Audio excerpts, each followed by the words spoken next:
بسم اللہ الرحمن الرحیم۔ السلام علیکم ناظرین۔ آپ نے درود شریف کی فضیلت کے بے تحاشا واقعات سنے ہوں گے۔ بے شک درود شریف خود ایک معجزہ ہے، مگر آج جو ایک سچا واقعہ ہم آپ کو سنا رہے ہیں، اس واقعے کو سن کر آپ یقیناً درود شریف پڑھنے والے بن جائیں گے، اور آج سے ہی آپ پورے عقیدے کے ساتھ درود شریف پڑھنا شروع کر دیں گے انشاءاللہ۔ تو آئے سنتے ہیں۔ ایک خاتون بیان کرتی ہیں کہ میری بہن کئی سالوں سے مسلسل بیماریوں میں مبتلا تھی، کبھی ایک بیماری کبھی دوسری۔ ایک مسئلہ ٹھیک ہوتا تو دوسرا شروع ہو جاتا۔ فزیکل اور ہیلتھ ایشوز اس کے ساتھ لگے رہتے تھے۔ دوائیں چلتی رہیں، پھر دواؤں کے سائیڈ ایفیکٹس ہوئے اور رسولی بن گئے۔ آہستہ آہستہ اس کی طبیعت مزید خراب ہوتی چلی گئی۔ ہم باقاعدگی سے ڈاکٹروں سے علاج کرواتے رہے، ٹیسٹ ہوتے رہے، پرہیز بھی جاری رہا، مگر بہتری کے بجائے حالت بگڑتی رہی۔ پھر جب آخری بار رپورٹس کروائیں تو ہم سب سخت پریشان ہو گئے، کیونکہ اس کا کینسر ڈائیگنوز ہو گیا تھا۔ ڈاکٹروں نے کہا کہ بیماری کینسر کی طرف چلی گئی ہے۔ یہ سن کر نہ صرف میری بہن بلکہ پورا گھر پریشانی میں ڈوب گیا۔ میری بہن شادی شدہ ہے اور اس کا ایک بیٹا بھی ہے۔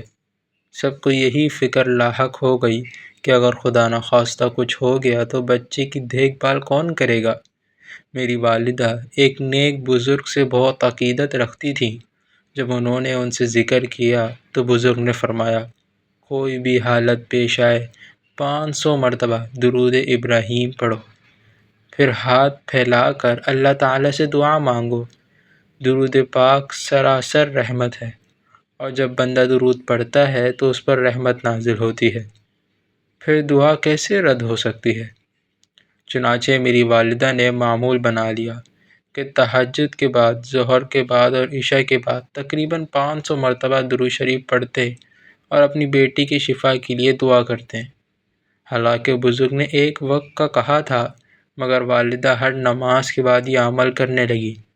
والدہ کے ساتھ ساتھ پورے گھر نے درود شریف پڑھنا شروع کر دیا، خاص طور پر عشاء کے بعد۔ ہم سب درود ابراہیم پڑھتے، اس کے ساتھ اس کی دوائیں بھی چلتی رہیں۔ والدہ نے بہن سے بھی کہا کہ وہ کھلے دل سے ہر وقت کثرت سے درود شریف پڑھا کرے۔ کچھ عرصہ اسی طرح درود پاک کا ورد جاری رہا۔ آہستہ آہستہ میری بہن کی طبیعت میں بہتری آنا شروع ہوئی۔ کمزوری، درد اور تکلیف میں کمی آنے لگی۔ چہرے پر رونق واپس آنے لگی، جو پہلے بالکل زرد اور بجھا ہوا لگتا تھا۔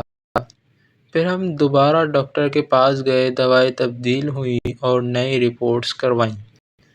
آپ یقین کریں، چند مہینوں میں میری بہن کا کینسر بالکل ختم ہو گیا۔ جو بیماری تشخیص ہوئی تھی، اس کا نام و نشان تک باقی نہ رہا۔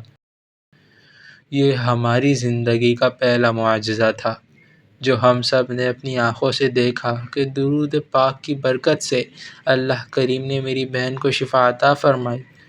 اب ہمارا معمول بن گیا ہے کہ کوئی بھی مسئلہ ہو، کوئی بھی پریشانی ہو، ہم سب اہتمام کے ساتھ درود پاک پڑھتے ہیں۔